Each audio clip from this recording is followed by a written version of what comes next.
Well guys, we're here. This is the first video that I've shot in the new place in the arena. This is going to be the first video you guys are going to see of our new place and where we are now. So I'm pretty excited about that.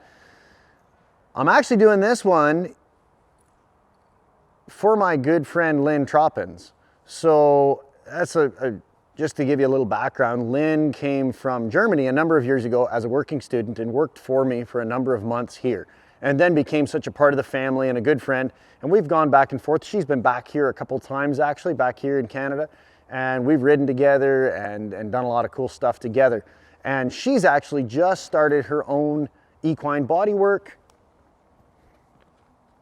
Be right back. She started her own equine bodywork business over in Germany, and she was nice enough to message me and ask me if I would talk about the rib cage. So today is going to be a bit of a theory on how I feel about the rib cage and why I think it's important, what actually it does, the problems that come into play when your rib cage is stuck, so to speak.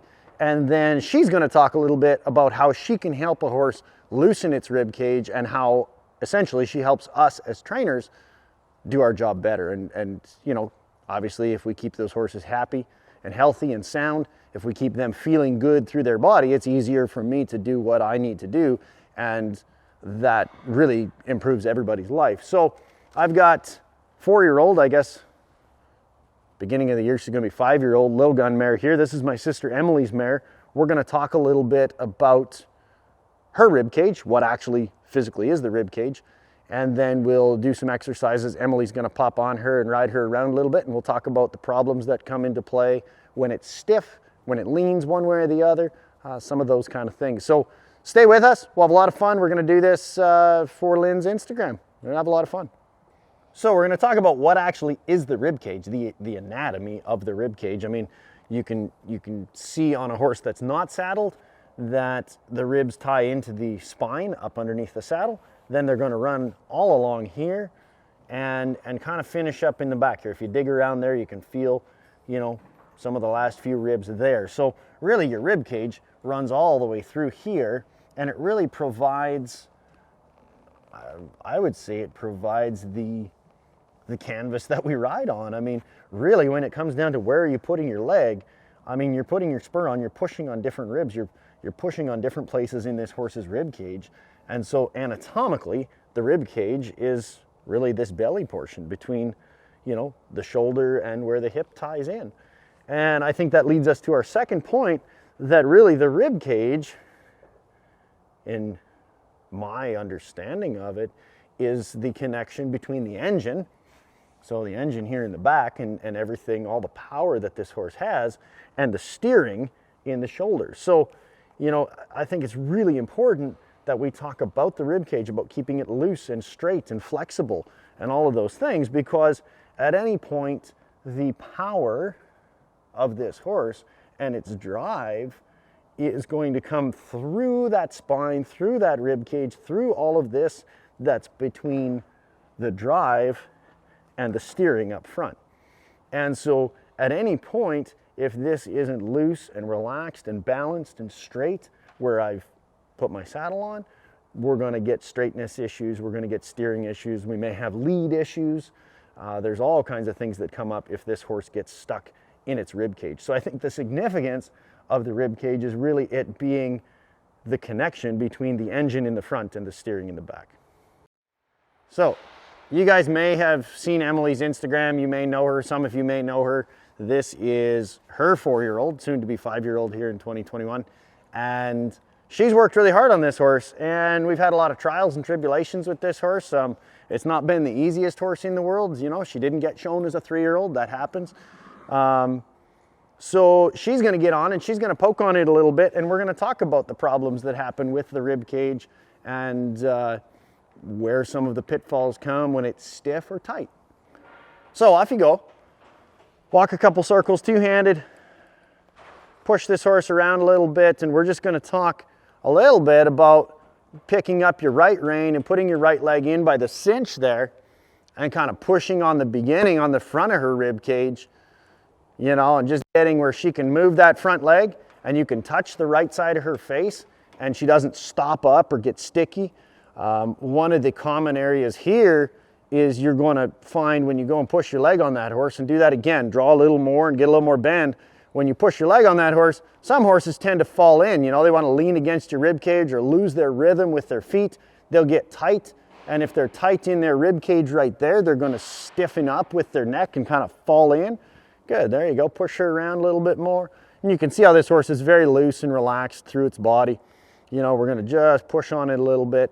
Now, secondly, you slide your leg back, pick up the same right rein. You know, you can pick up both sides of her face. Slide your leg back a little bit and push a little further back. You see, now we're going to get that center of that rib cage, and we're going to push that horse up a little bit. And this is going to be where, you know, they need to step up so that they can get that lead change. They need to be able to keep that rib cage up when you're on the circle. You need to be able to put your leg in there and get them to step away from it. And it, I think, essentially needs to keep the same rhythm. I think that's the biggest thing. You're going to find if they're stiff in their rib cage, you go put your leg on, they're not going to keep the same line, and they're not going to keep the same rhythm. Those are the two ways to know. When you go and put your leg on a horse, whether that's, you know, an older horse or a young horse, you go and put your leg on and you push on that rib cage, and you're going to find they lose their rhythm, or they lose their direction and they go a different direction. They lean against your leg, or they fly away from it and leave the other way. And so I think being able to keep that spine and that rib cage very supple is helpful in keeping them soft and collected and round. Now, one of the final things that we've talked about a little bit, and we're going to mess around with this here some, and this is probably the last thing that I've picked up with the rib cage, is that we've started to lean way further back and reach back with that leg. I'm almost pulling my heel to my shoulder blades, and I'm reaching back with my outside leg, and I'm expecting that outside hind leg to step up underneath. So I'm going to keep a little bit more of the same shape, but I'm expecting that outside leg to kind of really step up underneath my spur. Not as much lateral as kind of a straight up, you know, we're lifting the very last couple ribs there and expecting that horse to step that up. And what that's going to do is it's really going to help you when you get to the turnaround. So when you lope off, they've got to come off the middle of their rib cage. When you begin with a horse and you're working on the turnaround, they have to come off the front of their rib cage, and they got to be able to move their front feet and their shoulders well. But now when you get to the point where a horse is getting pretty broke and you want a little bit more from that horse in the spin, I'm actually working hard to reach back to the end of that rib cage and get that hind leg to really step around underneath my outside spur. So you'll find there, if that outside leg, if that horse can't step up and reach that, in this case, in Emilie's case, that's the left leg and the left hind leg on that horse. So she's going to reach back with her left spur, and that left hind leg has to step up underneath that spur. And this isn't a turn on the forehand.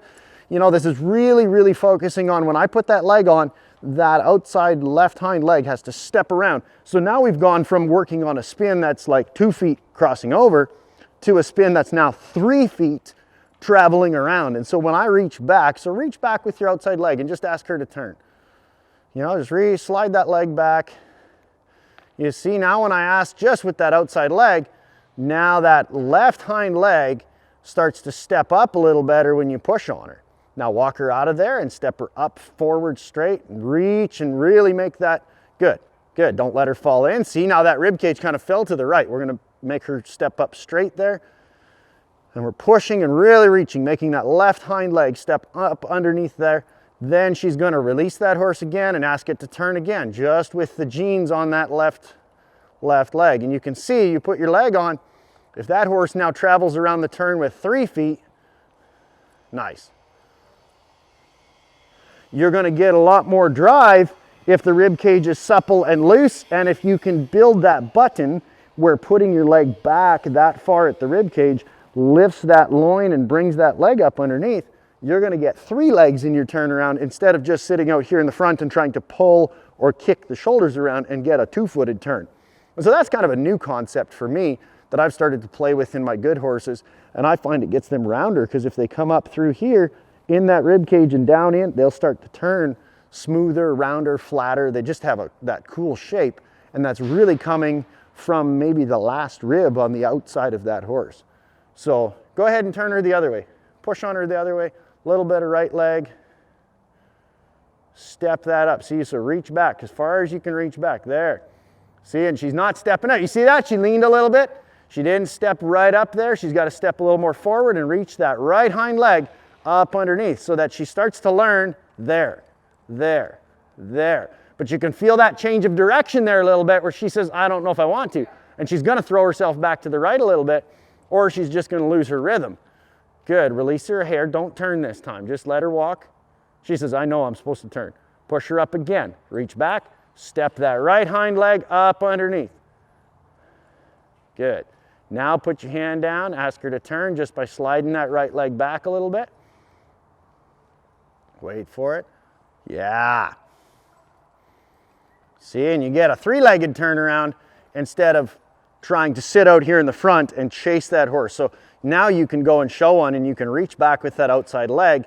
See, and if that outside hind leg commits, and if that rib cage is loose and it's really balanced and stays loose between your legs, you can get a turn real nice from that outside leg, and then you get a little bit more try in the turn. So again, just slide your jeans back on her, relax. Good. See, so that's where you go from the front of that rib cage and bending that horse left and right to the middle where you've got to push them up. They have to come off of that for your lead changes, to the hind end where you can start to get one where it lifts up and steps around, and now you've got the turn with a lot more impulsion than originally from just trying to chase it around in the front. If that rib cage is sticky or tight in any of those places, you're going to lose your rhythm, or you're going to lose the direction that you were on, and all of those things are going to be a problem in your circles, in your lead changes, in your rollbacks, in your spins. It really is everything connected. So I want to thank you. You're awesome. You're such a good superstar. Do we want to have Emilie back? You guys let me know if we want to have Emilie back. Lucas says he doesn't want to. I don't know. Is it because you don't like the horse or you don't like the kid? My horse. Both. All right. You guys are awesome. Thank you, Lynn, for the opportunity to be a part of your social media. I hope this is awesome. You're great.